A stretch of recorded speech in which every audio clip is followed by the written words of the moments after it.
80% democracy, or you want it to be across the board 100% democracy? Will you be justified in keeping 80% of the people from this working of the democracy, having promised us a governance of our own? The editor who compiled those lectures says there was stunned silence in the Council Assembly. Then Dr. Ambedkar stands up and says, "I'm sorry, I did not look at it from this angle. The gentleman who spoke and opposed my amendment is right. I withdraw my amendment." Ladies and gentlemen, please see the parliamentary procedure, parliamentary behavior of members of parliament at that point of time. Would you like to compare it with today's situation? Are they the true representatives of us? You want examples? Take last month's proceedings before the Parliament about the 2G scam. 24 days the Parliament met, argued who should examine the 2G scam. Whether it should be the JPC or PAC. Both are parliamentary committees, consisting of parliament members only. But within themselves, it's a group. The ruling party wanted PAC. The opposition wanted JPC. None of us wanted either this C or that C. We wanted to see who got that money. That's all we wanted to see. But unfortunately, it went on for 24 days. Every day I read in the papers, it would cost 35 crores to the people of India. These are our representatives of today. I have a habit, in the sense it's deliberately developed after I took over the post of Lokayukta, of visiting colleges and schools where youth are there, so that I can speak to them and interact with them. To inculcate a habit of developing an attitude of satisfaction, the true satisfaction, true contentment, what we call in vernacular as tripti. I wanted to explain it to them and tell them.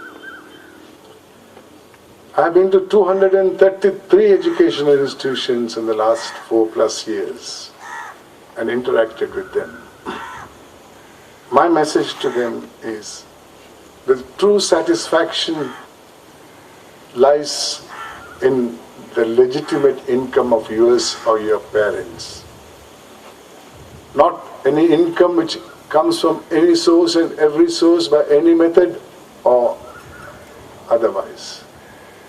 That's only temporary. Because you indulge in that type of income gathering only when you suffer from a disease called greed over need disease.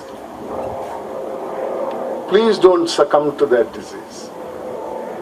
When I speak to you youth and say that you should be satisfied with what you have legitimately, that doesn't mean that once you get this satisfaction, you should not have further ambition in life. No. Ambition is part of human system. You must have ambition to grow. You must become big. You must become rich. Legitimately earned wealth is no product of sin. But don't make that ambition an obsession so that you will take the wrong path to acquire that wealth and satisfaction. In this process, when I went to college, it was the 17th day of the parliamentary high-class debate that was going on in regard to 2G. One student asked me, "Sir, what is this? Isn't it a shame that we have lost 17 days of working in the parliament and no decision has been taken?" I said, "Young man, no bills have been passed." I said, "Young man, you are wrong. Hundreds of bills have been passed. The sitting bills, the eating bills, traveling bills, and all have been passed. Don't worry, not a minute's delay was there in it. The bills pertaining to the people of India have not been passed." That's the small thing up front. Who's interested in this? This is the situation in which we are. We have seen walkout at the drop of an hat. We have seen abuses being hurled for nothing. We have seen the people throwing mics. We have seen speakers and the chairman or the deputy chairman of the houses of Rajya Sabha running away into the chambers. But if anybody else talks about it, it's privilege of the house. That doesn't apply to them. This is the democratic system that is prevailing. In this democratic system, what else would you expect about governance? I don't think the Constituent Assembly ever wanted a relationship which is prevailing today between the political bosses and bureaucratic bosses. They never expected them to be so closely related to each other. But nothing ever happens without the collusion between the two of them. I can assure you there can be no corruption in administration if one of the two, that is the politician in power or the executive concerned with the decision-making process, is truly honest. If the politician is honest, he can never allow the bureaucrats to be in the system or corrupt. Vice versa. If the bureaucrat is corrupt, the politician can see to it that he can't. This is the position, if it is a reality, is a thing. It's not like that.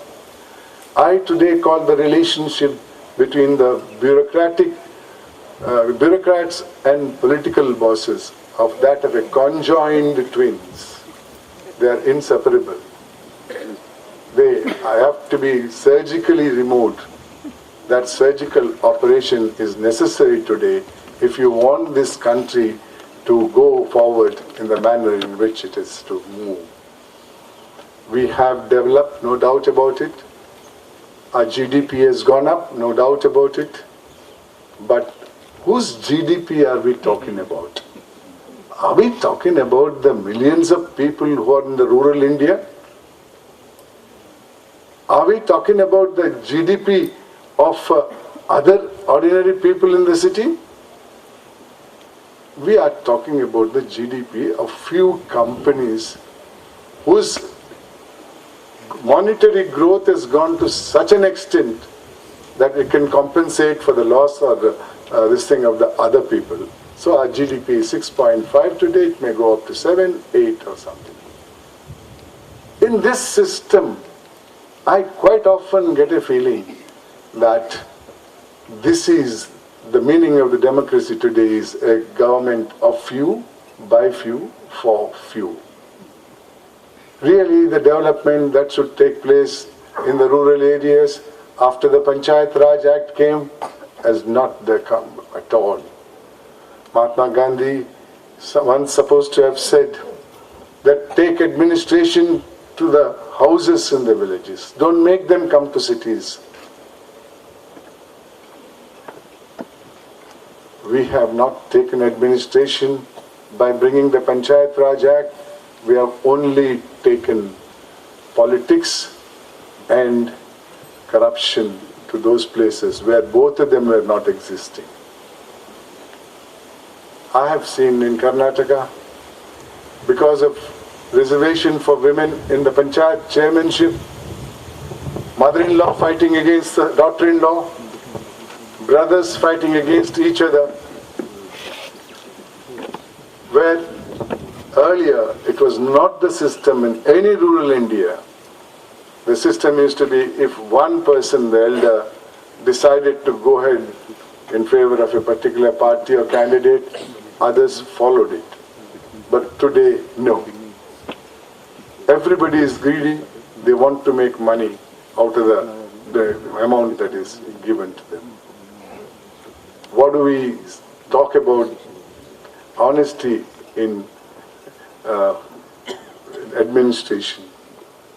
1.5 years back, Times of India reported that out of the lakhs and crores of rupees the government of India has given to 8 schemes for the rural poor. For the year 2007 and 2008, 51,000 crores of rupees is unaccounted for, meant for the poor people, for schemes like midday meal scheme, integrated child development scheme, drinking water scheme, Gram Sadak Yojanas, and such like things. Of course, today you may not be surprised when I say 51,000 crores for a year, when you talk about 1,74,000 crores or 70,000 crores for CWG. It reminds me suddenly about the zeros that have come into these figures that we talk about. But recently the Prime Minister said, we must develop zero tolerance to corruption. And I feel, yes, some of it we have developed. We have developed tolerance to zeros. People ask questions, is it ever possible for us to get our basic needs without having to pay any money to anybody? I have no definite answer about that. I've never seen such injustice. In my entire life of 71 years, what I saw in the last 4.5 years as Lokayukta of Karnataka. How cruel we can be. I'll give you one example, the best that I have. About 2 years back, a handicapped tailor came from a place called Bagalkot in North Karnataka, with a child and his wife. He had kept the child in the floor of my office and told me, sir, please look after this child, we are going to run away. I said, please pick up the child, sit in the chair that's provided there and tell me, what's the problem? So this child has got half-developed intestine. It eats through the mouth, it defecates through the mouth. I was told that a pediatric surgeon can reconstruct the missing part of the intestine and give the child a reasonable life. I brought the child to Hubli Medical College Hospital, and the doctor there demanded such an amount that I couldn't afford to pay. Then he says, tomorrow morning's operation, I'll make a hole in the side of the rib cage so that the fecal matters can flow out of that. So I got scared and we have come running from that hospital. I didn't send the child to Victoria or Boring, which are the most famous government hospitals in Bangalore. I sent my officers with a request to super speciality hospitals in Bangalore with the request, Lokayukta is begging to give this child a future. And almost all hospitals agreed to do that. The Manipal hospital in the old airport road said, we'll do it tomorrow. The operation was done. Child is today perfectly all right like me and any one of you. It's got a future. I'm taking this not only in regard to the corruption that has crept into the system, but bring it to your notice how cruel can we human beings can be. How greedy that we human beings can be. This very doctor in 2006 was drawing a basic salary of 33,000 rupees. In 2008, when this child was taken there, he was drawing a basic salary of 80,000 rupees. This doctor had taken a oath called Hippocrates oath when he got his degree to serve the people for no gain at all if need be. This doctor comes and joins a government hospital knowing very well it is meant for the poorest of the poor in India. Yes, there is a saying in Bangalore, if you can beg, borrow or steal, you will not go to a government hospital because you go vertically, come back horizontally out of the hospital. You wouldn't go to such hospital. Such people go there. You have the technology or technical education in you. You are not prepared to help that small child who would get a future because of your greed.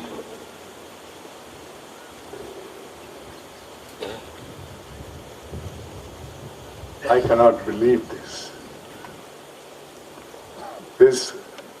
Our elders, our gurus have always told us, be what you want to be, but be a human first.